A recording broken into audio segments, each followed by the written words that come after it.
అమ్మ తత్వమును ఆలపింతుము ఆలకించరండి, అమ్మను చూడ అభయము వేడ ఆలసించకండి.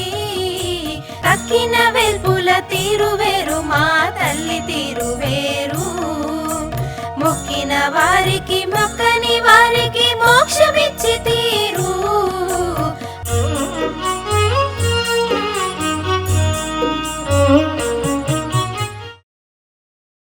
చంద్రమోహన్ గారు, ఇంతకుముందు మనం ఒకసారి కలిసి మాట్లాడుకున్నాం.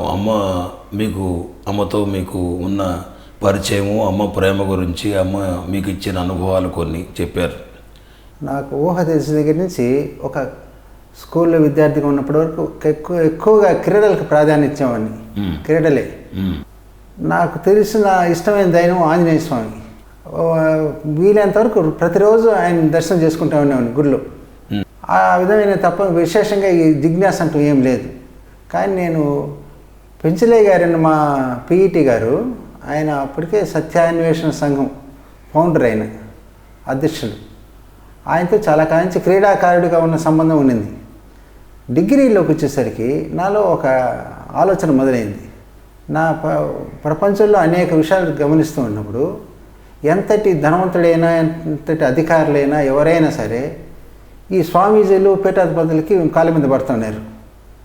అవును, ఇంతటి వాళ్ళు వాళ్ళ మీద వాళ్ళని ఆశ్రయిస్తున్నారు, వాళ్ళలో ఏముందని అనేది ఒక చిన్న నాకు మొదలైంది జిజ్ఞాస.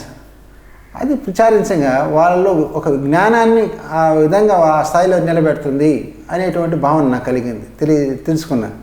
అటైతే అట్లాంటి జ్ఞానం ఏదో మనం సంపాదించాలి అని ఆశ మొదలైంది. మొట్టమొదటి అక్కడ నాకు వేదాంతాలు మొదలవడానికి కారణం అదే. మీకు ఏ వయసులో ఈ ఆలోచన వచ్చింది సుమారుగా? మన డిగ్రీ చదువుకున్నప్పుడు సెకండ్ ఇయర్లోనే ఈ ఆలోచన మొదలైంది.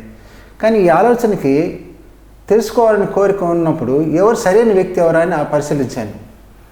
అప్పటికే మా పెంచలయ్య గారితో నాకున్న సన్నిహితంతో ఆయనకి సత్యాన్వేషణలో అనేక ఈ వేదాంత పరంగా ఒక స్థాయిలో ఉన్నారు. ఆయనైతే నాకు కరెక్ట్గా సరైన సమాధానం చెప్పగలడు అని నేను నమ్మకం కలిగింది. ఒకరోజు ఆయనతో కలిశాను. సార్, ఇట్లా నేను వేదాంతం నేర్చుకోవాలని ఉంది, మీరు చెప్పగలరా నాకు అంటే, ఆయన ఆ రోజు చాలా సంతోషపడి, నీ ఊహ దగ్గర నుంచి నేను తెలుసురా, నిన్ను గమనిస్తున్నాను రా, ఏ రోజైనా నువ్వే వచ్చి నా దగ్గరికి నాకు ఈ జ్ఞానం గురించి చెప్పు అంటే చెప్పాలని ఉంది నాకు. నేను పిలిచి చెప్పను, కానీ you are the right person. కానీ ఏ రోజైనా నువ్వు నా దగ్గర రావాల్సిందే. ఆ రోజు నుంచి ఈ రోజు నుంచి, ఈ క్షణం నుంచి నీ జ్ఞానం విషయంలో పూర్తిగా నేను తెలుసుకున్న జ్ఞానాన్నంతా నీకు చెప్తాను అని చెప్పాడు ఆ రోజు. ఇప్పుడు జ్ఞానం అంటే రెండు రకాలుగా మనం అనుకుంటున్నాం. తెలియని విషయం తెలుసుకోవటం అనేది జ్ఞానానికి ఆధ్యాత్మిక జ్ఞానమే. ఆధ్యాత్మికంగా జ్ఞానం తెలుసుకునేదా, జ్ఞానం పొందేదని భావిస్తున్నారా? ఆ మొదట్లో అది లేదు, అంత విచారం లేదు. తెలుసుకోవాలని వేరే వాళ్ళ ద్వారా తెలుసుకోవాలనే ప్రయత్నంతోనే మొదలుపెట్టాను. దాంట్లో ఆయన అప్పటికే అనేక పరిశ్రమలు చేస్తున్నాడు. దాన్ని ఒక సిస్టమేటిక్గా నాకు చెప్పడం జరిగింది. దానివల్ల నాకు కాలము, శ్రమ రెండూ తగ్గిపోయి, అప్పుడు ఒక దాదాపు కొన్ని నెలలు పాటు ఆయన చెప్పడం, ఆయన ఎక్కడ మొదలుపెట్టాడు, ఇప్పుడు ఏ స్థితిలో ఎవరితో మాట్లాడటం, అనేక రకమైన వేదాంతంలో అనేక కోణాల్లో పరిశీలించి చెప్పటం అన్నీ జరిగింది. అది నాకు జీవితంలో చాలా ఉపయోగపడింది. అంటే ఆయన గురించి కాస్త నేపథ్యం కూడా మీరు చెప్పాలి. సత్య అన్వేషణ సంఘం ఆయన స్థాపించారు. ఆయన ఏం చేశారు? ఆయన ప్రవృత్తి ఏంటి? సుమారుగా మీకు ఆయన ఏం చెప్పిన దాని గురించి మొత్తం చెప్పకపోయినా సరే కాస్త సూక్ష్మంగా మీకు ఆయన సాధించింది ఏమిటి, మీకు తెలుసుకుంది ఏమిటి ఆయన దగ్గర నుంచి అని చెప్పండి. పెంచలయ్య గారు నాకు చెప్పిన విషయం ఏంటంటే, ఆయన ఎక్కడ మొదలైందంటే ప్రస్తావన, వేదాంత ప్రస్తావన, అందరూ చచ్చిపోతారు, నేను చచ్చిపోతాను, కానీ నేను మోక్షం పొందాలి, చనిపోయేలోపు నాకు మోక్షాన్ని కోసం ఆయన ప్రయత్నం చేశాడు. ముందు నేను మరణించకూడదు, నాకు మోక్షం కావాలి. ఆ ప్రయత్నంలో ఆ రోజుల్లో మహామండలాధీశ్వరుని ఋషికేశ్లో స్వామి శివానంద ఆశ్రమం ఉంది. వాళ్ళ శిష్యులు కొంతమంది వెంకటగిరిలో ఉన్నారు. వారి ద్వారా ఈయన అక్కడికి వెళ్ళటం, ఆ స్వామీజీ దగ్గర కొంతకాలం ఉండి ఆయన చెప్పిన అనుష్ఠానాలు చేయటం కొంతకాలం ఉన్నారు. అయితే ఈయనకి ఎక్కువ విచారణ మార్గం మీద ఇంట్రెస్ట్, భక్తి మార్గం కంటే విచారణ మార్గం ఎక్కువ. ఇది ఏమిటి అని తెలుసుకోవాలని విచారణ, జిజ్ఞాస. అక్కడ అంతగా సాగల ఆయన కార్యక్రమం. కొంతకాలం తర్వాత స్వామీజీ పర్మిషన్ తీసుకొని స్వామి ఈ విధంగా నేను విచారణ మార్గం తీసుకోవాలనుకుంటున్నాను, నేను నా ప్రయత్నం నేను చేసుకుంటానంటే ఈ అనుష్ఠానం ఆపొద్దురా, అనుష్ఠానాల పాటు చేసుకుంటా ఉండు, నీ ప్రయత్నం నువ్వు చేసుకో అని చెప్పడం జరిగింది. ఆ విధంగా శివానంద స్వామి ఆశీస్సులు తీసుకుని తిరిగి వెంకటగిరికి వచ్చి తనలాంటి భావసారూప్యం ఉన్న వాళ్ళు కొంతమంది మిత్రులు కలిసి సత్యాన్వేషణ మండలి, సత్యాన్వేషణ సంఘము అనే పేరుతో ఒక స్థాపించడం. అంటే మీది పెంచలే గారిది నెల్లూరు జిల్లా వెంకటగిరి వాస్తవ్యులు. మీరు చెప్పండి, పర్వాలేదు చెప్పండి. సత్యాన్వేషణ సంఘం ఏర్పాటు చేసి మొట్టమొదటి వీళ్ళు తీసుకున్న ఏంటంటే విధానం మొత్తం జ్ఞానం అంతా కూడా ఈ ప్రస్థానత్రయంలోనే ఉంది. మన హిందూ తత్వశాస్త్రాలన్నీ కూడా కలిపితే మొత్తం ప్రస్థానత్రయంలోనే ఉన్నాయి. ప్రస్థానత్రయం అంటే మాకోసం చెప్పండి. ఉపనిషత్తులు, బ్రహ్మసూత్రాలు, భగవద్గీత వీటిని బేస్ చేసుకొని వీళ్ళు విచారణ మొదలుపెట్టారు. ఈ శాస్త్రాలు పరిశీలిస్తూ ఆ శాస్త్రాలు బాగా చదువుకున్న ఈ పీఠాధిపతుల్ని, మఠాధిపతుల్ని, బాబాల్ని, అమ్మల్ని వాళ్ళు కలవటం, వాళ్ళతో ఈ విషయం గురించి చర్చించడం అట్లా జరుగుతుందండి. ఎక్కువగా తర్కించేవాళ్ళు. తార్కికంగా వాళ్ళ జ్ఞానాన్ని తెలుసుకోవాలనేటువంటి తృష్ణతో అనేక మందిని కలవటం, వాళ్ళతో సంవాదం చేయటం ఇదిగా ఉన్నది. అట్లా పరిశీలన చేస్తూ వచ్చినారు. అట్లాంటి వారు నాకు ఆ పెంచలయ్య గారితో నా ఆధ్యాత్మిక ప్రయాణం మొదలవటం నేను నా అదృష్టంగా భావిస్తున్నాను. ఎందుకంటే వీటన్నిటికీ చేసే పరిశ్రమ కాలము, శ్రమని చాలా తగ్గించడం వల్ల నాకు చాలా ఉపయోగపడడం. ఈ సందర్భంలో 74లో అనేక ఫిలాసఫీలో ఉన్నటువంటి మార్గాలను చెప్తూ ఒక ప్రత్యేకమైన ఒక ఫిలాసఫీ గురించి చెప్పాడు ఆయన. అది నాకు చాలా, నా మనసుకు చాలా ఆకట్టుకుంది ఆ ఫిలాసఫీ. అసలు ఇంతకీ ఏ ఉపనిషత్తు అని అడిగాను దాన్ని. ఉపనిషత్తు కాదరా, జిల్లేల మూడు అమ్మ అని ఉన్నారు, ఆమె చెప్పిన ఫిలాసఫీ అని చెప్పడం జరిగింది.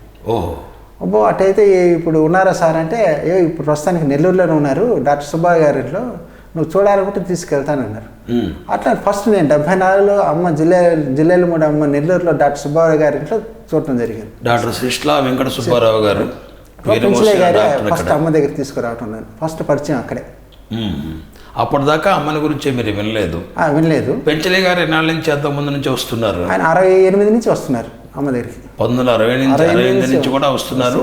అమ్మతో ఈ విషయాల గురించి మాట్లాడుతూ ఉన్నారు, ఎక్కువగా డిస్కస్ చేసేవాళ్ళు. ఏం చెప్పారు అమ్మ? ఏం చెప్పింది చెప్పారు మీతో? మీకు కొత్త విషయం చెప్పింది అని అమ్మ? ఆయన ప్రత్యేకించి అమ్మని గురించి చెప్పడం అంటే అనేక సందర్భాల్లో డిస్కషన్ చేసాము. ఫైనల్గా అమ్మ చెప్పిన జ్ఞానం, పర్ఫెక్ట్ జ్ఞానం, అనేక సందర్భాలు నేను మాట్లాడటం జరిగింది అమ్మతో. అమ్మ చెప్పిన ఇవన్నీ కూడా జ్ఞానం సంబంధించిన స్టేట్మెంట్స్ అన్నీ కూడా పర్ఫెక్ట్గా ఉంది. అందుకంటే అమ్మ అంటే నాకు ఇష్టము. అమ్మ ఉన్నది ఉన్నట్టు చెప్పారా అంటే వారు చెప్పింది. కానీ తర్వాత మీరు వాళ్ళ అనుభవంలో చూసినా వాళ్ళ అనుభవానికి అమ్మ చెప్పిన జ్ఞానానికి సరిపోయింది కనుక అమ్మ అంటే ఆయన చాలా లైక్ చేసేవారు. మీరు లైక్ చేశారు, ఆయన చెప్పారు మీకు. తర్వాత మీరు కొన్నాళ్ళకి జిల్లా మూడు వచ్చారు, అమ్మ దగ్గర ఉన్నారు. మీరు ఇప్పుడు ఆ అమ్మ చెప్పిందే పర్ఫెక్ట్ జ్ఞానం అని మీరు నమ్ముతున్నారా ప్రస్తుతం? అయితే ఇది ముందు ఆకట్టుకుంది, అది ఒక విశ్వాసంతోనే, ఆయన మీద ఉన్న విశ్వాసం. పెంచలయ్య గారు చెప్పిన విశ్వాసం, అమ్మ చెప్పిన ఈ రెండు విశ్వాసం మీదనే నేను రావటం జరిగింది. విశ్వాసమే, అనుభవం లేదు. ఇక్కడ అమ్మ దగ్గర రావడానికి కారణం జ్ఞానమైన అమ్మ దగ్గర దాదాపు 10 years ఉన్నా, అమ్మతో ఇక్కడే ఉండిపోయినారు. ఇక్కడే 7 years కంటిన్యూ ఉన్నా. అమ్మతో డైరెక్ట్గా పరిచయం ఒక దశాబ్దం, 74 నుంచి 84 వరకు, 75.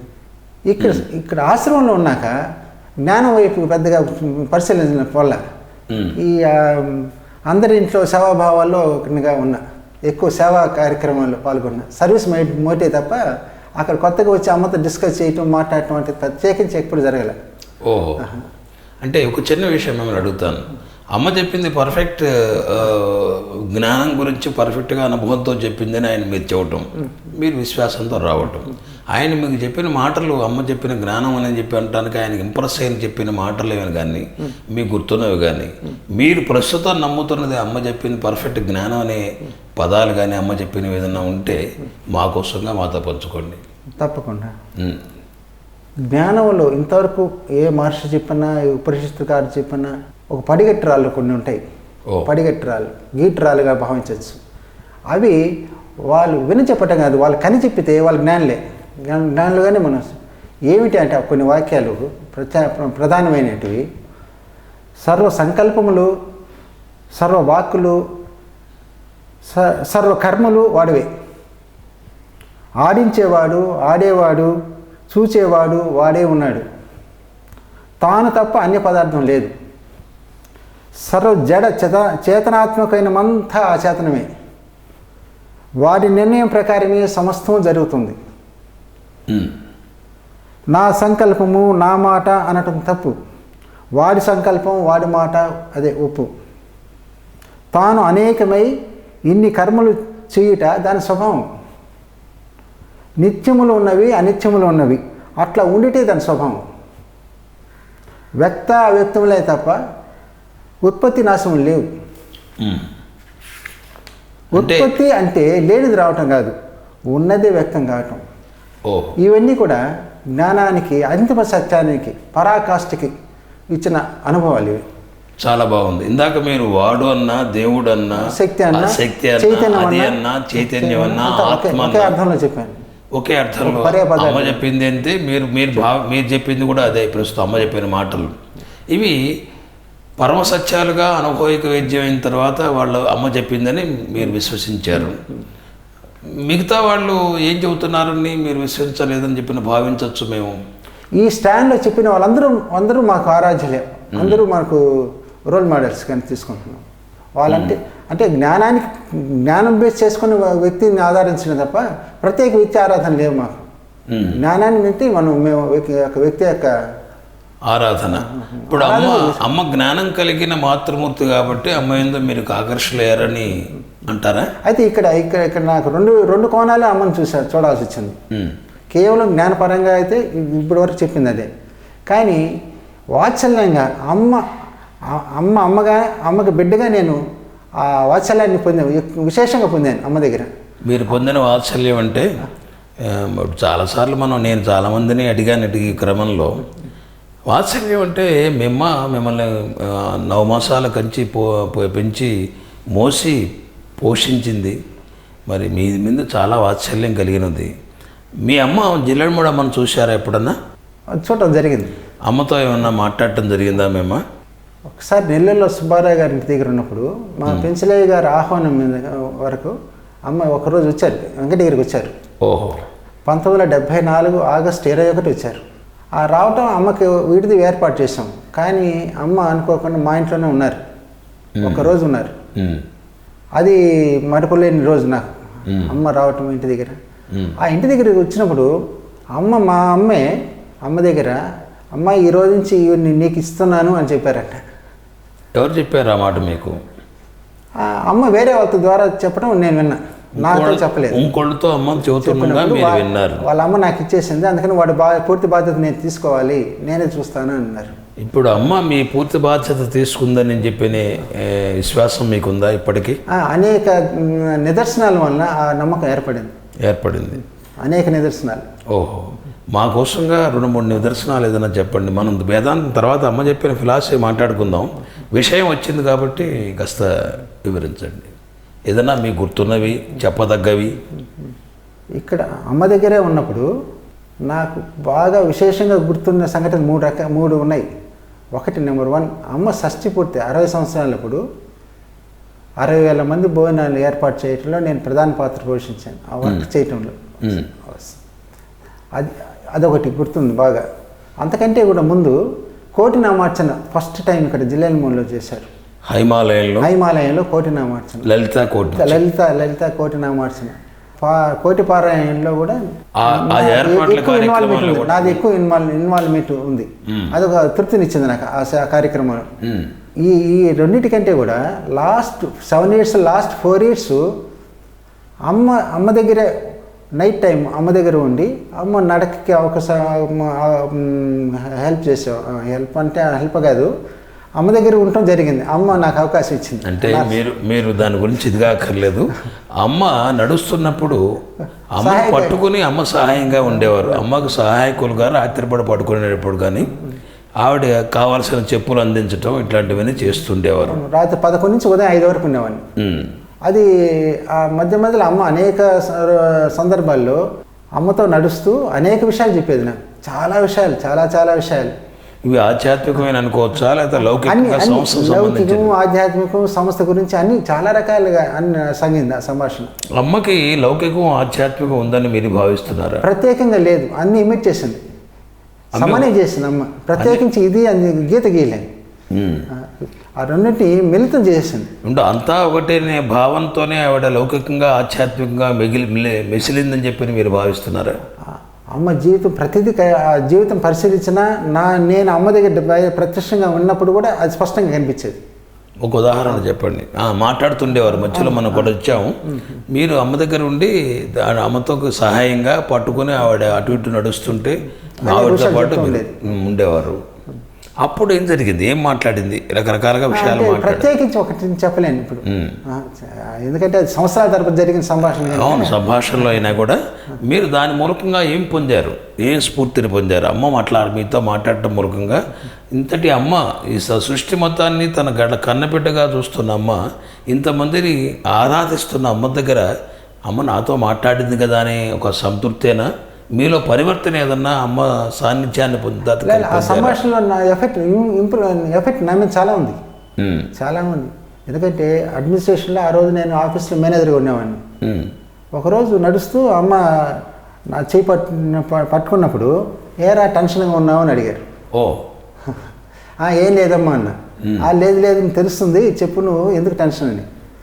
అప్పుడు అమ్మా అనేక ఆశ్రమాలు మనం చూస్తున్నాము, మేము చాలా చోట్ల ఆర్థికంగా వాళ్ళు చాలా సౌండ్గా ఉన్నారు, ఎక్కడ ఆర్థిక లోపం ఎక్కడ లేకుండా అన్ని విషయాల్లోనూ చాలా బాగా ఉంది, మనకు ఆ పరిస్థితి ఎందుకు చాలా ఇబ్బందిగా ఉందమ్మా. ఇప్పుడు పరిస్థితి చెప్పాలంటే రేపు భోజనానికి ఆకులు కూడా లేని పరిస్థితి ఉన్నాము మనము, మరి ఇట్లా ఉంటే కష్టం కదమ్మా ఆశ్రమము అని చెప్పడం జరిగింది. అప్పుడు అమ్మ నవ్వుతూ, నాన్న నువ్వు ఎంతకాలం ఇక్కడికి వచ్చి అని. అమ్మ 6 సంవత్సరాల పైన అమ్మ. నువ్వు వచ్చినాక ఏ పనైనా ఆగిందా? ఓహో, ఏ పనైనా ఆగిందా? అమ్మ లేదమ్మా, ఇట్లా ఎప్పుడు ఆగలేదు. మరి నీకు పని ముఖ్యమా డబ్బులు ముఖ్యమా? కాదమ్మా, అక్కడ మా టెన్షన్ ఉంటుంది కదమ్మా అంటే, ఆ సీట్లో కూర్చున్నవాడు తప్పదురా అని. ఆ సీట్లో కూర్చోడానికి టెన్షన్ తప్పదు, కానీ పనులు ఆగవు కదా. దీన్ని బట్టి మీకు ఏమి అమ్మ అంటే గురించి అర్థమైంది?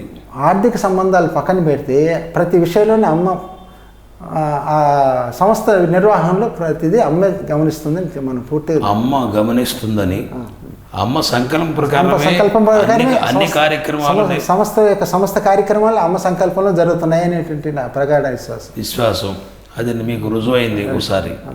అట్లా మీరు అమ్మ సాన్నిధ్యాన్ని, అమ్మ సమక్షంలోకి వచ్చిన తర్వాత ఆధ్యాత్మికంగా ఏదన్నా తెలుసుకున్న, అల్టిమేట్ సత్యాన్ని తెలుసుకున్న అమ్మను చూసిన మీరు, ఆ అమ్మ మాతృత్వంలో జిల్లెలమూడిలో 10 సంవత్సరాలు గడిపారు, అమ్మ ప్రేమతో, అమ్మ సేవలో. ఆ రోజుల్లో మీకు ఈ తత్వ విచారణ కానీ ఆధ్యాత్మికమైన సంభాషణలు కానీ అమ్మతో చేసే అవకాశం కలిగిందా? చాలా తక్కువ, విశేషంగా ఏం లేదు. అంటే అప్పుడప్పుడు కొంత సంభాషణ చాలా పరిమితంగా ఉండేది. మీరు సర్వం తానైన అమ్మ, సర్వం తానుగా ఉన్న అమ్మ, మంచి చెడుగా అని తెలిసిన అమ్మ, ఆ తల్లి హాయిగా ఆవిడ బాధపడకుండా ఉండాలని భావించేవారా? అక్కడ ఏమవుతుందంటే, ఇక్కడ అంతా తెలిసిన అమ్మకి మనం ఏం చేసేది ఏమిటనే భావంతో మెస్సులను నా సోదరుల్ని విన్నాము, మనం చూసాము. కానీ ఈ అమ్మ అంతా తెలిసిందే అయినా ఆవిడ బాధపడుతుందేమో, ఆవిడ కష్టపడుతుందేమో అని చెప్పి ప్రేమతో, ఆర్తితో మరి అమ్మని ప్రార్థించిన వాళ్ళని విన్నాము. మీరు ఏ కేటగిరీ దీంట్లో? అమ్మని చూసిన ప్రథమ దర్శనం దగ్గర నుంచి నాకు ఒకటే భావన, ఆమె హాయిగా ఉండాలి, ఆమె ఆనందంగా ఉండాలి, ఎప్పుడూ హాయిగా ఉండాలి, ఆమె సంతోషంగా ఉండాలి అనే తప్ప సెకండ్ థాట్ లేదు. ఇక్కడ రెండో ఇది ఒక చిన్న విషయం అడగాల్సి వస్తుంది.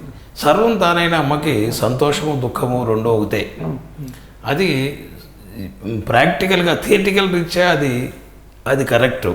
అమ్మ జీవితంలో కూడా అట్లాగే జరిగినట్టుగా భావిస్తున్నాం. ఇక్కడ మీరు అమ్మ సర్వం తెలిసిన భావన కంటే కూడా అమ్మ ఫిజికల్ ఫ్రేమ్లో ఉన్న అమ్మ కష్టం లేకుండా హాయిగా ఉండాలని ఒక ప్రేమతో కూడిన ఒక కోరిక మీకు ఉందని చెప్పిన దానికంటే ఎక్కువగా ఉండేదని అనుకోవచ్చా మేము? చాలా అట్లా మీరు అనుకున్నప్పుడు అమ్మ ఆ రకంగా ఉన్న సంఘటనలు ఏమైనా ఉన్నాయా? మేము ఆవిడ బాగా ఉండకపోతే మీరు మనసులో అనుకోగానే బాగా ఉన్నట్టు కనపడిన సందర్భాలు ఏమైనా ఉన్నాయా? అప్పుడప్పుడు అనారోగ్యంగా ఉన్నట్టు కనిపించే బాగా తెలిసేది అమ్మకి. సంఘటన చెప్పండి, ఏదన్నా సందర్భం కూడా చెప్పొచ్చు, మీరు పర్వాలేదు. ఒక సందర్భం లేదు, చాలా సందర్భాల్లో ఆ అమ్మకి ఎక్కువ అనారోగ్యం అనేది అది కనిపిస్తుంటుంది మనకు. విశేషంగా ఎక్కువ దగ్గు రావటం, ఎక్కువ ఆయాసపడటం, అది శారీరకమైన దుఃఖాలు బాగా కనిపించేటివి. కానీ అప్పుడు నా మనసు తలనిండిపోయేది ఆ విధంగా చూస్తే. కానీ నా మనసులో అనుకునేది, అమ్మ నేను చూడలేకున్నానంటే కొన్ని నిమిషాల్లో సర్దుకొని అమ్మ నవ్వేది. చాలా సందర్భాల్లో నేను తట్టుకోలేనమ్మా ఈ బాధని, మిమ్మల్ని చూడలేనంటే కొన్ని నిమిషాల్లోనే నార్మల్ స్థితికి వచ్చేది. అన్ని మీరు మనసులో అనుకునేవారా లేకపోతే? మనసులో ఎప్పుడు బయట పెట్టండి. అమ్మతో నాకు చాలా చాలా సంభాషణలు మనసులో జరిగేటివి. అమ్మ దానికి రెస్పాండ్ అయ్యేది. మీ మనసులో ఉన్న భావాన్ని అమ్మ గ్రహించి ఎట్లా ఉంటుందనేది మీకు అర్థమైంది. అనేక సందర్భాలు ఒకటి కాదు, అనేక సందర్భాల్లో నాకు ఆ అనుభవం ఉంది. ఈ అమ్మ అల్టిమేట్ సత్యాన్ని చెప్పిందనే భావనతో పాటు మీరు వారితో పాటు తర్వాత 74 తర్వాత సుమారుగా 10 సంవత్సరాలు అమ్మ సేవలో గడిపారు. అమ్మ సాన్నిధ్యంలో అమ్మ మాతృత్వాన్ని గురలేరు, బాగుంది. తర్వాత మీరు వెళ్ళారు, మళ్ళీ అన్వేషణ చేశారు. 85లో అమ్మ ఆలయ ప్రవేశం కూడా చేశారు. ఈ కార్యక్రమాల్లో కూడా మీరు పాల్గొన్నారు, అంతకుముందు మీరు చెప్పడం జరిగింది. ఇప్పుడు తెలిసినంతలో రమణుల దగ్గర కూడా వెళ్ళారు అని విన్నాను. అక్కడ మీరు కొంత అమ్మ దగ్గర ఏదైతే అల్టిమేట్ సత్యం అని చెప్పి అనుకుంటున్నారో అక్కడ కూడా అదే ఉందని చెప్పిన భావన మీలో ఉందని చెప్పి అనేది విన్నాము. ఏమిటి ఆ రమణులకి అమ్మకి ఉన్న సారూప్యము, మీరు అక్కడ పొందిన ఇట్లాంటిదే పొందిన భావాలు ఏమిటి, ఆయన చెప్పింది ఏమిటి, ఆయన మార్గం ఏమిటి? ఇట్లా నా ఆధ్యాత్మిక ప్రయాణంలో పెంచలయ్య గారితో మొదలుపెట్టి అమ్మ దగ్గర ఉండటం జరిగింది. తర్వాత కొంతకాలానికి రమణ ఫిలాసఫీ చదవటం జరిగింది. అంతకుముందు ఎక్కువ పరిశీలించలే రమణ మహర్షి గురించి, కానీ ఎందుకో అనుకోకుండా కొంత పరిశీలన జరిగింది. నాకు తెలియకుండా బుక్స్ రావటం, రమణ మహర్షి సంబంధించిన బుక్స్ చదవటం చూస్తే మా పరిశీలనలో ఉన్న అనేక విషయాలు ఆయన చెప్పినప్పుడు విశేషమైనటువంటి ఆనందం కలిగింది. ఆయన మాటల్లో ఉన్న విన్నాక, ఆయన బుక్స్లో ఆయన ఇచ్చిన స్టేట్మెంట్ విన్నాక. అంటే మీ పరిశీలన అంటే సత్యజ్ఞాన సంఘం తరఫున చేస్తున్నటువంటి విచారణలో ఆయన వాక్యాలు మాకు చాలా ఆనందాన్ని ఇచ్చాయి. వాక్యాలు విన్నాక ఈయన జ్ఞాని, ఈయన సత్యాన్ని ఎరిగిన వాడు అని మాకు తెలిసింది. బాగుంది.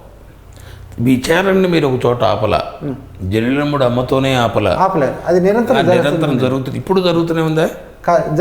కొంతకాలం 1996 జూన్ 12కి నాకు ఆ అనుభవం కలిగింది. అసలు జ్ఞానం అంటే ఏంది, జ్ఞానం యొక్క స్వరూపం అర్థమైంది. అర్థం అంటే వ్యక్తమైందా, వ్యక్తమైందా? మీరు వ్యక్తం చేయొచ్చా? ఇప్పుడు చేయగలరా? అది వ్యక్తం చేయగలిగింది అని చెప్పగలను. దాని గురించి నాకు స్పష్టత వచ్చింది. అంటే జ్ఞానం అంటే ఇదేని స్పష్టత వచ్చింది. జ్ఞానం అంటే మాకోసంగా ఒకసారి బహుశా మిమ్మల్ని అడిగానేమో తెలియదు ఇంతకుముందు. జ్ఞానం అంటే ఏమిటని చెప్పి మీకు అప్పుడు అనిపించింది? వేదాంతంలో వేదాంత విచారణ ఎక్కడ మొదలవుతాయంటే వేదాంతపరమైన సమస్యలతోనే మొదలవుతుంది. సమస్యను బేస్ చేసుకుని విచారణ జరుగుతుంది, సమస్యలతో విచారణ లేదు. చెప్పండి. ప్రత్యేకించి వేదాంతంలో సమస్యను బేస్ చేసుకొని విచారణ జరుగుతూ ఉంటాయి. ఆ సమస్య ఆ రోజు తీరింది నాకు. ఈ ఆధ్యాత్మిక రంగంలో, ఈ విచారణ మార్గంలో సత్యజ్ఞాన సంఘం ఎదుటివాడికి తెలియజేయడానికి ఒక పద్ధతిని ఎంచుకున్నాం. అదేమిటంటే బేసిక్గా ఏంటంటే అన్ని సమస్యలు ఏంటంటే మనతోనే మొదలవుతున్నాయి. మన గురించి మనం తెలుసుకోవటం వేదాంతంలో ఆది అంతం మనమే. వేదాంతం ఎక్కడ మొదలవుతుంది మనతోనే, ఎక్కడ ఎండ్ అవుతుంది మనమే. సో ఈ మన గురించి స్పష్టమైన అవగాహన చేసుకోవటమే వేదాంతం అంటే. అంతకంటే సరైన అవగాహన కల్పించేదే వేదాంతం. దీనికి ఎదుటివాడికి కన్విన్స్ చేయడానికి కొన్ని పద్ధతులు మేము పెట్టుకున్నాం. అది ఏంటంటే ముఖ్యంగా నిన్ను గురించి నువ్వు తెలుసుకోవటం. ఫస్ట్ నిన్ను గురించి నేను తెలుసుకోవటం అంటే నీ స్వభావాన్ని ఎరగటం. తత్వశాస్త్రం అంటేనే స్వభావ సంబంధించిన శాస్త్రం. ఈ స్వభావాన్ని ఎరగటం ఎట్లా అని చెప్పింది సత్యజ్ఞాన సంఘం విధానం. దీంట్లో ముఖ్యంగా నిన్ను గురించి నీకు ఎట్లా తెలియజేయటం అంటే లక్షణ ప్రమాణం ద్వారా నేను తెలియజేయటం చెప్తుంది. లక్షణ ప్రమాణ విద్యని తెలుసుకోమంటున్నాం. లక్షణ ప్రమాణం విద్య అంటే అర్థం ఏంటంటే లక్షణ ప్రమాణాభ్యం వస్తు సిద్ధి నతు ప్రతిజ్ఞా మాత్రేనా అనేది శాస్త్రవాక్యం. ఏదైనా ఒక వస్తువుని తెలియాలంటే, వస్తువు గురించి తెలియజేయాలంటే దాని యొక్క లక్షణం చెప్పి అది ఏ ప్రమాణం ద్వారా తెలియజేయబడుతుందో తెలియజేస్తే దాన్ని పూర్తిగా దాన్ని తెలుసుకోవచ్చు అనేది అనాదిగా వస్తున్న దాన్ని. అదే మేము చెప్తున్నాను. నిన్ను తెలుసుకోవడం అంటే నిన్ను తెలుసుకున్నా, ఆత్మ తెలుసుకున్నా, భగవంతుని తెలుసుకోవాలనుకున్నా, చైతన్యం ఇవన్నీ ఏదైనా పర్యాపదాలు వీటి తెలుసుకోవాలంటే వాటి లక్షణం తెలుసుకోమంటున్నాం. ఆ లక్షణం ఏ ప్రమాణం ద్వారా కూడా తెలుసుకోవాలో చెప్తుంది సత్యజ్ఞాన సంఘం. ఆ తెలుసుకోవటంలో సత్యజ్ఞాన సంఘం తోడ్పడుతుంది. ఇంకొకటి దానికి ఇంకో పేరు ఏంటంటే అన్వేషక విద్య ద్వారా ఆత్మ ఎరగటము అనే దాన్ని గురించి చెప్తున్నాం మేము. అన్వేషక విద్య అంటే అన్వేషకి విద్య అంటే ఆత్మ విద్య. ఇంకా సింపుల్గా చెప్పాలంటే అన్వేషకి విద్య అంటే అనుసరించి చూడటము అనేది. అది ఎట్లా అంటే ఏదైనా మనం ఒక దాన్ని తెలుసుకోవాలంటే అసలే తెలియదు అన్నప్పుడు దాని గురించి తెలుసుకునే పరిస్థితి లేదు. అసలు తెలియని దాని గురించి మనం తెలుసుకోలేము. అంటే ఆ వ్యక్తికి అసలేమీ దాని గురించి తెలియని పరిస్థితుల్లో తెలుసుకునే అవకాశం లేదు. ఒకవేళ ఏదైనా గురువుల ద్వారా కూడా కొంత తెలిస్తేనే తెలుసుకోగలరు. తర్వాత మా సత్యజ్ఞాన సంఘం గురువు ద్వారా జ్ఞానం కలగదు అనేది మా విచారంలో తేలింది. ఎందుకంటే జ్ఞానం భాష ద్వారా కలగదు. భాష ద్వారా జ్ఞానం కలగదు. భాషకి జ్ఞానాన్ని ఇచ్చే శక్తి లేదు. ఎప్పుడైతే భాషకు జ్ఞానాన్ని ఇచ్చే శక్తి లేదో ఈ శాస్త్రాలు గురువాక్యాలు అవి అంత ఉపయోగకరంగా ఉండవు జ్ఞానాన్వేషణలో. అంటే అమ్మ చెప్పిన మాట ఉంది, అనుభవం శాస్త్రాన్ని ఇస్తుందేమో కానీ శాస్త్రం అనుభవం ఇవ్వదు అని. అదే ఆ విచారణలో కూడా మేము దాన్ని పూర్తిగా అంగీకరిస్తాం అమ్మ మాటను. మేము అంగీకరిస్తున్నారు, బాగానే ఉంది. మీరు ఒక విషయం తెలుసుకోవాలి అంటే కొంత తెలిస్తే కానీ తెలుసుకోవడానికి అవకాశం లేదని. ఆ తెలియటం అనేది జన్మ ద్వారా ఆటోమేటిక్గా ఆ శక్తి అనండి భగవంతుని అనుగ్రహంతో కొంత తెలుసుకోవడం ప్రతి వ్యక్తి చేస్తాడా, తెలుసుకున్న వాడు ప్రయత్నిస్తారా, లేకపోతే వాడి స్వయం కృషి మూలకంగా ఏమైనా తెలుసుకునే అవకాశం ఉందంటారా? మా అనుభవంలో ఏదైతే శక్తి ఉందో అదే తెలియజేస్తుంది. ప్రత్యేకించి తెలుసుకునేది ఏముండదు. అదే తెలుసుకునే ప్రయత్నం కూడా అదే చేస్తుంది. అమ్మ చెప్పింది అదేగా. ఇప్పుడు ఏం చేసినా సాధ్యమైందే సాధనని. అంతే. భగవంతుడి యొక్క వాడు ఏదైనా నిర్ణయిస్తే మంచి చెడు అని వాడే ఉన్నాడని చెప్పారు. అల్టిమేట్గా ఉన్న మా అద్వైత అంతా ఒకటేనే మాటని అనేక రకాలుగా చెప్పింది. ఒకటే ఇదైంది నాన్న అని చెప్పని. సరే ఏదైనా ఉన్నా కూడా అదేనే భావన ఉంది మీ దాంట్లో కూడా సరిపోయింది. సరే మీరు చెప్పాల్సిన సిద్ధాంత ప్రకారంగా కొంత తెలిసి ఉంటేనే. ఇక్కడ అంటే ఒక అల్టిమేట్ స్థాయిలో చెప్పాము కానీ వ్యవహారంలో ఒక కమ్యూనికేషన్లో చెప్పడంలో చెప్పాలి. ఒక ఆత్మను తెలుసుకోవాలి అనుకున్న వాడికి ఈ విధానం చెప్తున్నాం. ఏ విధానం అంటే ఆత్మ యొక్క లక్షణ ప్రమాణ విద్య ద్వారా ఆత్మ తెలుసుకోవచ్చు, అన్వేషక విద్య ద్వారా కూడా ఆత్మ తెలుసుకోవచ్చు. ఆత్మ తెలుసుకుంటే నిన్ను గురించి తెలుసుకోవటమే. దాంట్లో అన్వేషక విద్య అనేది చాలా సహాయపడుతుంది అంటున్నాం. అంటే అన్వేషక విద్య అంటే అనుసరించి చూడటం అంటే నీవు ఏదైతే తెలుసుకోదలుచుకున్నావో దాని గురించి ఏ 1% తెలిసినా ఆ 1% ఆధారం చేసుకొని మిగతా తెలుసుకోవటం, మిగతా 99% తెలుసుకోవటం. ఇది అన్వేషక విద్యలో ఉన్నటువంటి ప్రధానమైన అంశం. ఆత్మవిద్య అంటే అన్వేషక విద్య అన్న ఆత్మవిద్య ఒకటే పేరు, ఒకటే. తర్వాత తెలియంది తెలుసుకోవటం అనేది లేదు. దీని ప్రకారం తెలియదు, అసలు తెలుసుకునే అవకాశం లేదు ఎవరికి. కాస్త తెలిస్తేనే తెలుసుకునే అవకాశం ఉంది. చెప్పండి. అందుకని ఇప్పుడు మనం దేనైతే తెలుసుకోవాలనుకున్నామో దాని గురించి మనకి ఎంత తెలుసు ముందు చూడాలి. మనం దేనైతే తెలుసుకోవాలనుకుంటున్నామో దాని గురించి అసలు తెలిసిన విషయం తెలిసింది ఎంతవరకు తెలిసింది, ఆ తెలిసిన కొంత ఆధారం చేసుకొని మిగతా తెలుసుకోవటం. దీనికి ఈ తెలుసుకునే విధానాన్ని మేము సత్యజ్ఞాన సంఘం తోడ్పడగలం. అట్లాగే రమణులు ఆయన చెప్పిన దాని ప్రకారంగా వారికి చాలా పుస్తకాలు వచ్చినాయి అనుకోండి, సూక్ష్మంగా వారి యొక్క సిద్ధాంతాన్ని అయితే వారు ఏం చెప్పారో తత్వపరంగా అమ్మని రమణ మనిషిని పరిశీలిస్తే అంతిమ సత్యం ఇద్దరు చెప్పున్నారు. స్పష్టంగా వాళ్ళ అనుభవంతో చెప్పున్నారు. వారి శాస్త్రాలు చదివి చెప్పింది కాదు, వాళ్ళ అనుభవం చెప్పిన మాటలు స్పష్టంగా తెలుస్తున్నాయి. కానీ అక్కడ కొంచెం వైవిధ్యం కనిపిస్తుంది. చెప్పడంలో కొంత వైవిధ్యం ఎక్కడంటే ఒక్కొక్కరు ఏదైనా ఒక మహర్షి కానీ ఒక జ్ఞాని కానీ తను చెప్పదలుచుకున్నది ఒక్కొక్క ఎత్తుగడలో వాళ్ళు ఉంటాయి. అందరూ ఒకే రకమైన ప్రయోగాలు చేయరు. ఎత్తుగడ అనేక రకాలుగా ఉంటుంది. బేసిక్గా చెప్పాలంటే మహర్షి ఒక ప్రశ్నతో ఆయన వేదాంతం అంతా మొదలవుతుంది. ఒక ప్రశ్నే ఆయన నువ్వెవరు అనే మొత్తం ఫిలాసఫీ అంతా దాని మీద నడుస్తుంది. రమణ మహర్షి చెప్పిన వేదాంతం అంతా నీవెవరు అనే దాని మీద, అంటే ప్రపంచానికి ఒక ప్రశ్న ఇచ్చి ఆ ప్రశ్న ద్వారా విచారించమంటాడు ఆయన. అమ్మ విషయానికి వస్తే అమ్మ సమాధానం చెప్పి సమాధానం మొత్తం వేదాంతం అంతా ఆ దాంతంలో తిరుగుతుంది. అమ్మే ఇచ్చిన సమాధానం అంతా అదేను. ఈ సమాధానం మొత్తం అమ్మ ఫిలాసఫీ మొత్తం దీని మీద తిరుగుతుంది. సో ఆయన ప్రపంచానికి ఒక ప్రశ్న ఇచ్చాడు, అమ్మ దాని సమాధానం ఇచ్చింది. ఆ నేనెవరు అనే దాని గురించి వాటి యొక్క నేను యొక్క స్వరూప స్వభావాలు పూర్తి అర్థం చేసుకున్నాడు ఆయన. ఇప్పుడు ఇక్కడ నేను అంటే ఆత్మ అనుకోవచ్చు, ఇక నేనన్నా ఆత్మ అన్నా ఈశ్వరుడు అన్నా చైతన్యం అన్నా అంత అన్ని పర్యాయ పదాలుగానే వాడతారు. ఆత్మ అన్నిటికీ పర్యాయ పదాలు. ఇప్పుడు ఆయన నేనెవరిని అనే ప్రశ్న అంతా అదేనే అమ్మ సమాధానం, ఈ రెండింటి ద్వారా కూడా సాధకులు ఆత్మని తెలుసుకోవటమో లేకపోతే మనసు ద్వారా కొంత అర్థం చేసుకోవటమో చేసే అవకాశం రెండింటికి ఉందనేది మనం భావిస్తాం. విచారణకి రెండు ఉపయోగపడతాయి. తర్వాత మీరు అక్కడ నేను అనేది రియలైజేషన్ ఏమిటనేది కలిగిందని చెప్పని మీరు అన్నారు. ఆ కలిగిన భావన మీకు ఎట్లా ఆ టైంలో ఎట్లా అనిపించింది అనేది ఇక సూక్ష్మంగా బాగా చెప్పండి.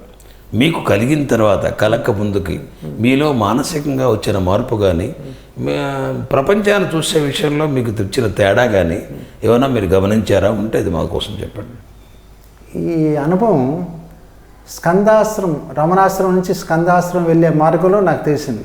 మొదటిసారి మీరు వెళ్ళినప్పుడు 1996 జూన్ 12 సుమారు 10 గంటల ప్రాంతంలో అన్వేషణ పూర్తయింది. నేనంటే ఏందో స్పష్టంగా నాకు స్ఫురించింది. నేను అంటే అమ్మ చెప్పిన నేనైనా నేనుగా మీకు అనిపించిందా? నేనుగానే అనిపించింది. ఎందుకంటే అక్కడున్న ఆ క్షణంలో ఆ కలిగిన అనుభవంలో అక్కడ చెట్టు గుట్ట అక్కడున్న కోతుల గుంపు పక్షులు ఇవన్నీ కూడా తాదాత్మ్యం చెందాను అనుభవం. అంటే మీరు అంతకంటే చెప్పొచ్చు అక్కడ కోతిగా కనపడింది. ఆ కోతిలో మీరు చూసుకున్నారు. నేనుగానే అనుకున్నా.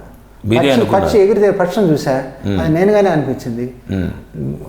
చెట్లు గుట్టలు ఉండే పెద్ద పెద్ద బండరాలు కూడా దాంట్లోనూ తాదాత్మ్యం పొందాను.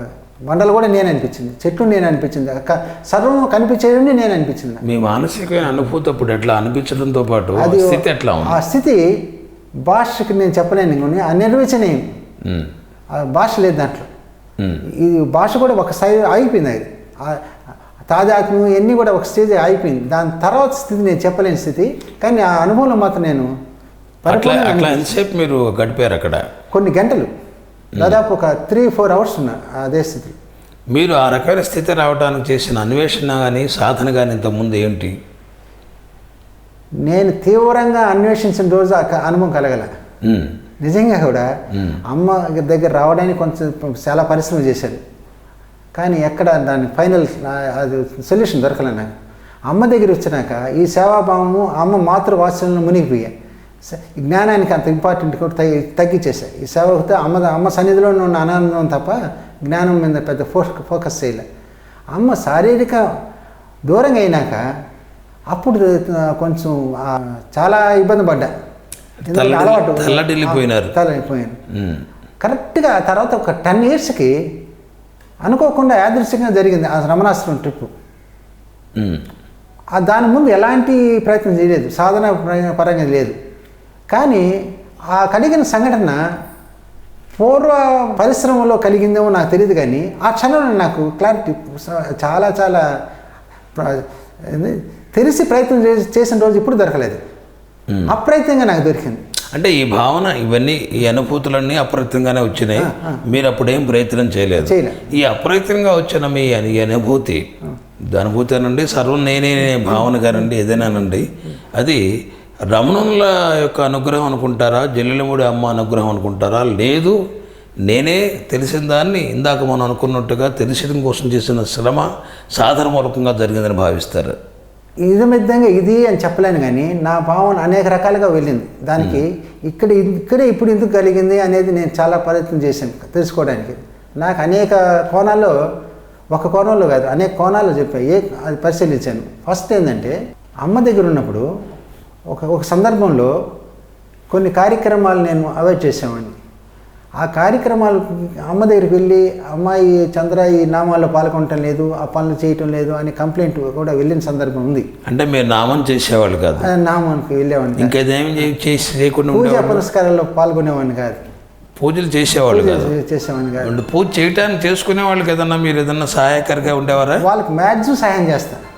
మీరు జిల్లెలమూడిలో ఉన్నప్పుడు మీరు నామంలో కానీ ఆలయ పూజల్లో కానీ మీ అంతటా మీరుగా పాల్గొనే అవకాశం మనస్సు రెండు అనిపించేది కాదని చెప్పారు. మీ మీద అమ్మకు కూడా కంప్లైంట్ ఇచ్చారు కూడా. నేను అడిగాను మిమ్మల్ని, మీరు ఏదంటే మరి పూజ చేసుకునే వాళ్ళకి ఏదన్నా సహాయం కానీ, పూలు తీసుకురావడం కానీ, డెకరేషన్ చేయటం కానీ ఇట్లాంటివి మీరు చేసేవారు ఆ రోజుల్లో? వాళ్ళకి కావాల్సిన సహాయ సహకారాలు అందించేవాడిని. అది కూడా సంస్థ పరంగా, సంస్థలో ఉన్న మేనేజర్గా ఉన్నాను కాబట్టి ఆ బాధ్యత పూర్తిగా నేను తీసుకునేవాడిని. వాళ్ళకి కావాల్సిన ఏర్పాటు చేసేవాడిని, అన్ని ఏర్పాట్లు చేసేవాడిని. అట్లా చేయటంలో మీకు అయిష్టత ఏం లేదు? వ్యతిరేకత మాత్రం లేదు, అయిష్టత లేదు, వ్యతిరేకత కూడా లేదు, నాకు చేయాలని కూడా లేదు. చేసే వాళ్ళకి అనేక రకాలుగా నేను హెల్ప్ చేసేవాడిని. బాగుంది.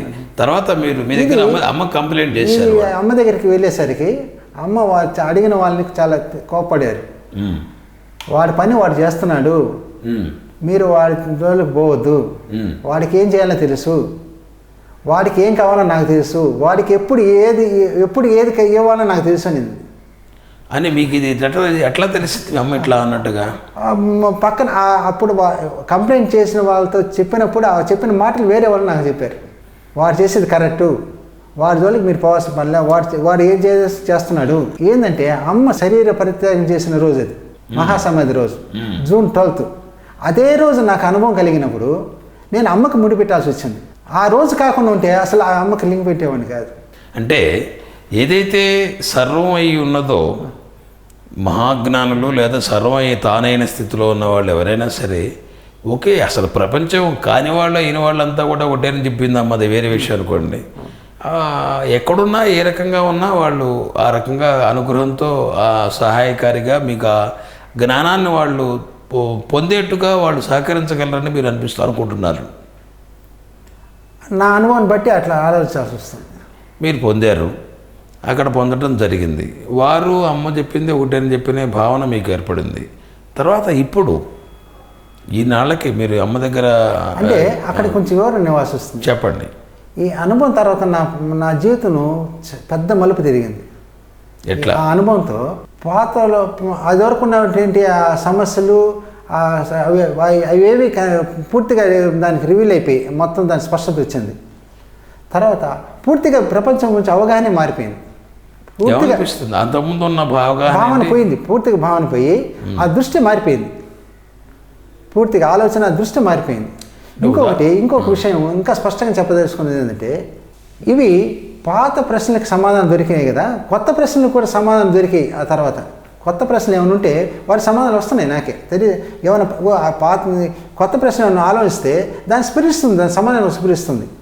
ఈ ఆశ్రమంలోనే అనేక అనుభవాలు కలిగాయి నాకు. అంటే రమణాశ్రమంలో కూడా అనేక అనుభవాలతో కూడా కన్ఫర్మ్ అయింది, ఇది నాకు తెలిసిన జ్ఞానం సరైంది అని తీసుకోవడానికి. అట్లాగే అక్కడ ఉండి మళ్ళీ తిరిగి విద్యానగర్లో ఉన్నప్పుడు జాబ్ చేస్తున్నా, అక్కడ డాక్టర్ కృష్ణ గారు ఒక ఆయన ఉండేవారు. ఆయన ఉపనిషత్తుల్లో చాలా పరిశ్రమ చేసిన వాళ్ళు. ఆయనతో అనాదిగా చాలా కాలం నుంచి మా ఇద్దరి మధ్య సంభాషణ జరుగుతున్నాయి. ఈ అనుభవం తర్వాత వెళ్ళి ఎక్కువగా మాట్లాడింది ఆయన గురించి, ఆయనతోనే మాట్లాడినప్పుడు ఆయన అనేక ప్రశ్నలు వేసాడు. అప్పుడు ఈ ప్రశ్నలన్నిటికీ సమాధానాలు పుట్టుకొస్తున్నాయి. నా సంకల్పం లేకుండా పుట్టుకొస్తున్నాయి సమాధానాలు. ఆ సమాధానం ఆయన చెప్తుంటే ఆయన ఆనందానికి హద్దు లేక గట్టిగా కౌలించుకొని ఆనంద బాష్పాలతో ఆయన నన్ను చాలా ఆనందపడ్డాడు. పోయి ఒక మాట అన్నాడు ఆయన, చంద్ర, మా గురువు గారి దగ్గర కొన్ని సంవత్సరాలు ఉపనిషత్తులు జ్ఞానం గురించి విచారణ చేశారు. కొన్ని ప్రశ్నలకైనా నా దగ్గర సమాధానం లేవు, అది నువ్వే తెలుసుకోరా అని చెప్పి పంపించేశాడు. నేను ఇంత వేదాంతం ఇంత ఉపనిషత్తులు మాడుతావునా, ఆ సమాధానం దొరకలే, నాకు ప్రశ్నలకు సమాధానం దొరకలే. నువ్వు చెప్తుంటే వెంటనే చెప్తున్నావు, ఏది వితౌట్ గ్యాప్, ఏది ఆలోచించుకొని స్పాంటేనియస్ చెప్తున్నావు. ఇంత జ్ఞానం నీకు ఎట్టొచ్చింది? నాకు కూడా ఈరోజు కూడా తెలియదు ఎట్టొచ్చింది అనేది నేను చెప్పలేను. ఎవరైనా అడిగితే అది ఆటోమేటిక్గా అది వస్తున్నాయి ఆ సమాధానాలు. అంటే ఇంకొకటి అడగాలి, ఎవరు అడిగినా వస్తాయా? ఎవరు అడిగినా వస్తున్నాయి, కొందరు అడిగినా వస్తాయి. ఎవరు అడిగినా ఆ అడిగిన వాళ్ళ యొక్క ఆత్రతను బట్టి నాలో ఓపెన్ అవుతుంది. నేనే అంటున్నాను. ప్రత్యేకించి నేనంటూ ఎవరికి ఫిలాసఫీ చెప్పను, ఫిలాసఫీ అంటూ ఏమి బయట చెప్పను, బయట పడను. అయితే ఎవరైనా అడిగితే అది ఓపెన్ అవుతుంది, అడిగినప్పుడే ఓపెన్ అవుతుంది. అంటే మీరు ఇందాక అన్నారు ఆర్ద్రత అనేది తప్పనిసరిగా ఉండాలి. ఎదుటి వాడు ఇచ్చే ఆ ప్రశ్న అడిగేదాన్ని బట్టి మనకు రెస్పాన్స్ వస్తుంది. ఇప్పుడు ఆర్ద్రత లేకుండా నాలాంటి రాదు, అనిపిస్తుంది, అసలు అనిపిస్తుంది నాకు. ఇది నా మీరు మాట్లాడటానికి మీ సంకల్పం సంబంధం లేకుండానే యాక్షన్ ఉంటుందని మీరు భావిస్తున్నారా? ఇక్కడ ఒక స్టాండ్లో నిలబడి ఉన్నా ఇప్పటి వరకు. ఏంటంటే అంతా అదే జరుపుకోబోతుంది అనేది నా స్టాండ్. కష్ట సుఖాలు అన్నీ అంతా అంతే, అన్నీ కష్ట సుఖాలు ప్రతి ఈ రోజు ఇప్పుడు మాట్లాడితే కూడా అదే జరుపుకోబోతుంది, మన చేతిలో ఏం లేదు. అది నిజం, అమ్మ చెప్పిన మాట. అందుకని అనుభవం లేకపోయినా అందుకని ఆ స్టాండ్లో చూస్తే ఇంకోటికి ఇది చెప్పాలని అనిపించదు. ప్రత్యేకించి ఫిలాసఫీ చెప్పాలని అసలు లేదు నాకు. ఎందుకంటే అదే నడిపించుకో మనం. అయితే అడిగినోడికి ఎందుకు చెప్తానంటే అక్కడ అది అడిగిచ్చింది, ఇక్కడ అది చెప్తుంది, అక్కడ అదే అడిగిచ్చింది, ఇక్కడ ఇది చెప్తుంది, అంతే. ప్రత్యేకించి మన దాని గురించి ఆలోచించను నేను. అది చెప్పిన తర్వాత మన దాని గురించి కూడా ఆలోచించను, వదిలేస్తాను గమ్మున. అది నా ప్రమేయం, అది సహజంగా గడిచిపోతుంది. వేదాంత యొక్క సంభాషణలు ఏమైనా ఉంటే. అమ్మ దగ్గర పెరిగిన సోదరులుగా ఇంకో మాట అడుగుతాను. మీకు ఎవరన్నా ఇప్పుడు ఎవరన్నా మిమ్మల్ని పొగిడితే ఎట్లా ఉంటుంది మనసు? యథార్థంగా చెప్పండి క్షణం ఆహా అనిపిస్తుంది, తర్వాత అంతే కదా అనుకుంటాను. మిమ్మల్ని తిడితే, అవమానిస్తే, కష్టపెడితే ఎట్లా? ఒక్క క్షణం తిడుతున్నాడని భావం కలుగుతుంది, ఒక్క క్షణం. మరో క్షణం అంటే వాళ్ళ మీద ఏ రకమైన కోపం ఇట్లా అన్నారనే భావన ఎక్కువ కాలం ఉండదు. అవసరమైతే వాళ్ళని ఏదన్నా ఎక్కువ కాలం కాదు, అది మర్చిపోతా, అసలు భావాలన్నీ మర్చిపోతా. వాళ్ళ సంగతి పడదాం, చూద్దాం అవకాశం అస్సలు ఉండదు, అస్సలు ఎక్కడ ఉండదు. ఇప్పటివరకు అట్లాగే అమ్మ చెప్పే మాటలు చాలా చాలా చిన్న చిన్న పదాలతో అద్భుతంగా చెప్పిందని, వేదాంత సారాన్ని అమ్మ చిన్న మాటలతో ప్రపంచానికి సామాన్యుడు కూడా ఆచరించకపోయినా ఈ అమ్మ ఇట్లా చెప్పింది అని కాసేపు అనుకునే విధంగానైనా సరే నాలాంటి తెలియని వాడికి కూడా అర్థమయ్యేట్టుగా చెప్పిందని చాలామంది పెద్దలు చెబుతున్నారు. మరి అమ్మ చెప్పింది వేదాంత సారంలోని భాగాలైనా స్పష్టంగా ఇంకేదైనా చెప్పిందా? అది కాకుండా అసలు వేదాంతంకి నిత్య జీవితానికి లింక్ కుదరట్లే చాలామందికి. నిత్య జీవితానికి వేదాంతాన్ని లింక్ చేసి సపరేట్ చూస్తున్నారు. అక్కడ వేదాంతం చాలా వెనకబడింది మనకు. అమ్మ రెండింటి సమన్వయం చేసింది. ఎట్లా అంటే వేదాంతంలో ఒక విశేషాన్నే పట్టుకున్నారు వాళ్ళు. ఒక విశేషణాన్నే పట్టుకొని ఆ విశేషణనే సాధించమంటున్నారు. సామాన్యాన్ని పూర్తిగా నెగ్లెక్ట్ చేశారు. సామాన్యం అంటే లౌకికాన్ని చేసి విశేషాన్ని పట్టుకున్నారు వాళ్ళు. విశేషాన్నే ఫోకస్ చేశారు. ప్రతి వాడు విశేషణ గురించి మాట్లాడుతున్నాడు. ఇక్కడ వేదాంతంలో ఎవరికైనా ఎగుడు ప్రయాణం దిగుడు ప్రయాణం అంటారు. అంటే ఈ సాధనా దశలో విశేషాన్ని పట్టుకోవటం, ఆ విశేషాన్ని అయిపోయినాక విశేషాన్ని కూడా సామాన్యం చేసుకోవటం. కానీ ఈ పని వాళ్ళు చాలామంది చేయలేదనిపిస్తుంది. విశేషం తెలుసుకున్నాక విశేషంలో కూర్చో అక్కడే స్టాండ్ అయిపోయినారు. అక్కడి నుంచే వాళ్ళ బోధలన్నీ అక్కడి నుంచే జరుగుతున్నాయి. అమ్మ సామాన్యంలో కూర్చి కూడా సామాన్యాన్ని విశేషం కలిపి చెప్పటం జరిగింది. అందుకని ఇక్కడ ఏ స్థాయిలో ఆ స్థాయిలో అర్థం చేసుకుంటున్నారు. బాగుంది, చక్కగా చెప్పారు. ఒక చిన్న క్లారిఫికేషన్ కావాలి. విశేషాన్ని సామాన్యం చేసుకోవటం అంటే ఏమిటి? ఒక ఉదాహరణ చెప్పడానికి ప్రయత్నం చేస్తాను. చెప్పండి తప్పకుండా. ఇప్పుడు నాకు స్ఫురించి ఏంటంటే రమణ మహర్షి ఫిలాసఫీలో కొంత మనం మాట్లాడదాం. ఆయన నీవెవరు, శరీరం నువ్వు కాదు, శరీరం భిన్నంగా నువ్వు ఉండవు, నిన్ను తెలుసుకో, నువ్వెవరు, శరీరం కాదు అని అన్నాడు ఆయన. అది ఒక విశేషానికి సంబంధించింది. అది శరీరం సామాన్య ధర్మాలన్నీ శరీరానికి ఉన్నాయి, విశేష ధర్మాన్ని పట్టుకోమన్నాడు ఆయన. ప్రతి వాళ్ళు ఈ శరీరం నువ్వు కాదు, శరీరం పూర్తి నెగ్లెక్ట్ చేసి విశేషాన్ని చూడడానికి ట్రై చేస్తున్నారు. అమ్మాయి చెప్పిందంటే విశేషం నువ్వే, శరీరం కూడా నువ్వే. ఆత్మ సామాన్యుల ధర్మంలో శరీరం నువ్వే అని స్పష్టంగా చెప్పిందమ్మ.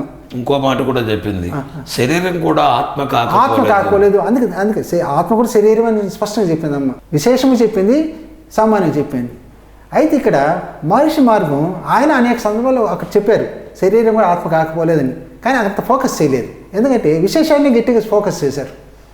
ఇప్పుడు ఇది ఈ ప్రపంచం కాదు, ఈ ప్రపంచం కాదు, అంతా అదే అయినప్పుడు ఈ ప్రపంచం కూడా అదే. కానీ వేదాంత పరంగా ఇది కాదు అందరూ 90% కూడా దృష్టి ఆ కోణంలో చూస్తున్నారు. అంటే ఇది చాలా మనకు సంబంధం లేనిది, చాలా కష్టసాధ్యమైందని సామాన్యుడు భయపడేట్టుగా వ్యవహరించారని మీరు భావన.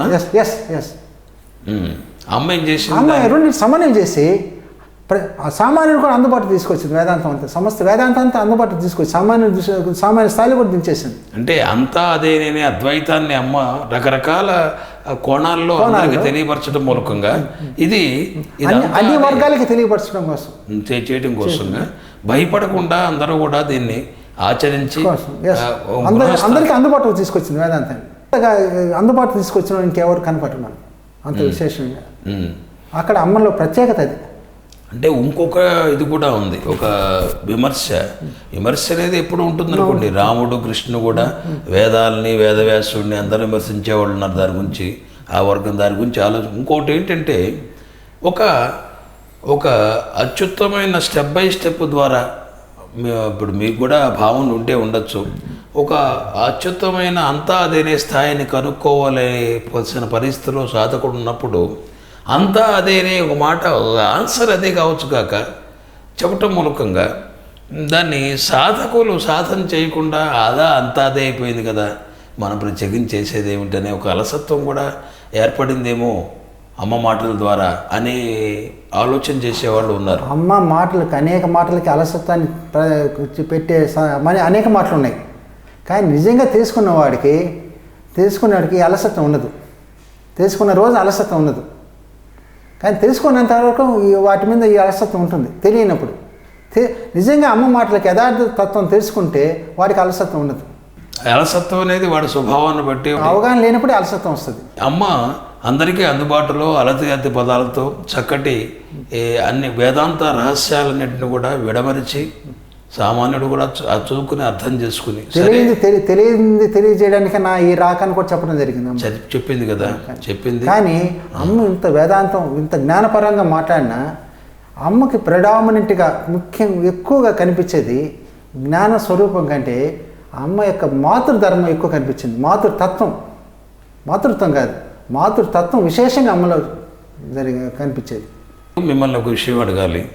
మీరు అమ్మ యందు, అమ్మ మాతృత్వము, అమ్మ సర్వజ్ఞత్వం యందు మీకు నమ్మకము, విశ్వాసము ఇవన్నీ మీరు కలిగినా, మీరు పొందినా కూడా మీరు చిన్నప్పటి నుంచి దాదాపుగా సత్యజ్ఞాన సంఘంలో ఆ బ్యాక్గ్రౌండ్ కలవారు. ఇప్పుడు ఈ అవతారాలు, జ్ఞానులు, సిద్ధులు వీటి గురించి మీరు నమ్ముతారా? అవతారాల గురించి మేము నమ్మం.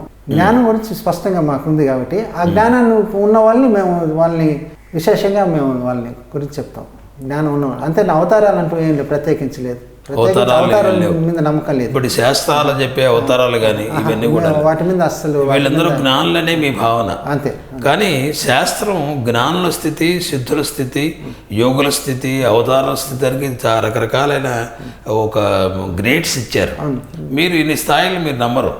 అవతారం అనే పదం వాడం. పదం ఆడటం కాదు, ఇన్ని గ్రేడ్లుగా ఉన్నాయని మీరు నమ్ముతారు, నమ్మరు? అవతారం అనే దాన్ని మేము యాక్సెప్ట్ చేయం.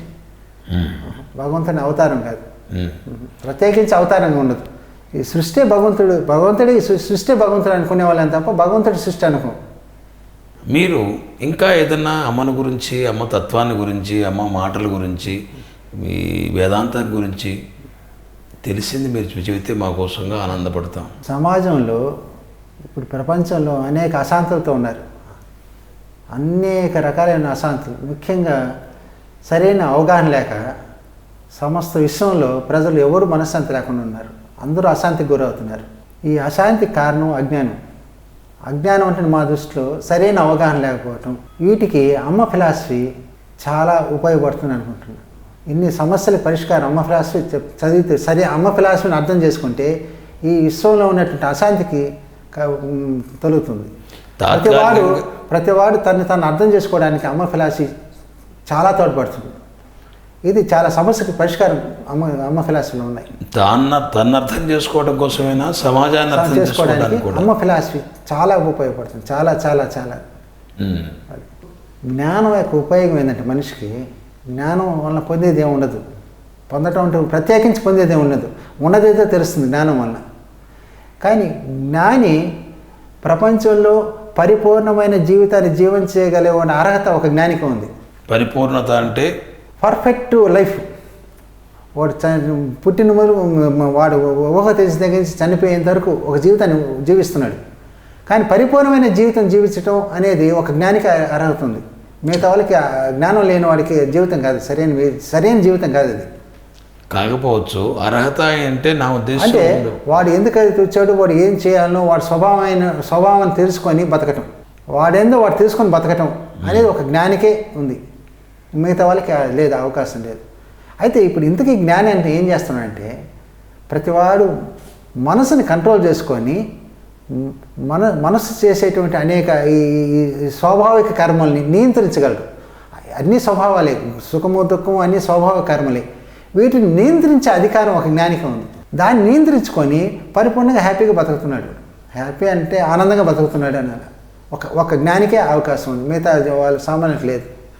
అమ్మ కూడా ఒక మాట దీనికి చెప్పినట్టు గుర్తొస్తుంది. నవ్వుతూ అనుభవించేవాడి దగ్గరికి ఏడుస్తూ అనుభవించేవాడు సలహాకి వస్తున్నాడు. తేడా ఏం లేదు. అనుభవం వాడికైనా ఒకటే, వీడికైనా ఒకటే. అనుభవించడంతో నవ్వటం ఏడవటం రెండు. ఆపరేట్ చేసుకున్నప్పుడు ఒక జ్ఞానం ఒకటే. సామాన్యుడికి అది లేదు, ఆ కెపాసిటీ లేదు. ఇది వేదాంతంలో ఉపయోగం మనిషికి. అమ్మ యొక్క ప్రభావం మీ జీవితం మీద ఎంత ఉందని మేము భావించవచ్చు? ఉందా లేదా? ఉంటే ఎంతవరకు ఉంది? చాలా ఉంది. చాలా చాలా ఉంది. సరే, మీరు అమ్మ అనుగ్రహంతో మీ జీవితాన్ని కష్ట సుఖాల సమన్వయ మీకు ఇచ్చిన జ్ఞానంతో సమన్వయంతో అమ్మ ఆశీస్సులతో ప్రశాంతంగా గడపాలని అమ్మను ప్రార్థిస్తూ నమస్కారం. మీరు చెప్పదలిచింది ఏదన్నా చెప్పండి.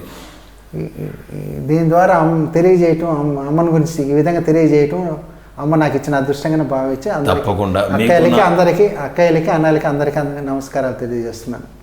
జై హో మాత. జై హో మాత. మరొకరి అనుభవాలతో మళ్ళీ కలుసుకుందాం. జై హో మాత. మీ రావురి ప్రసాద్.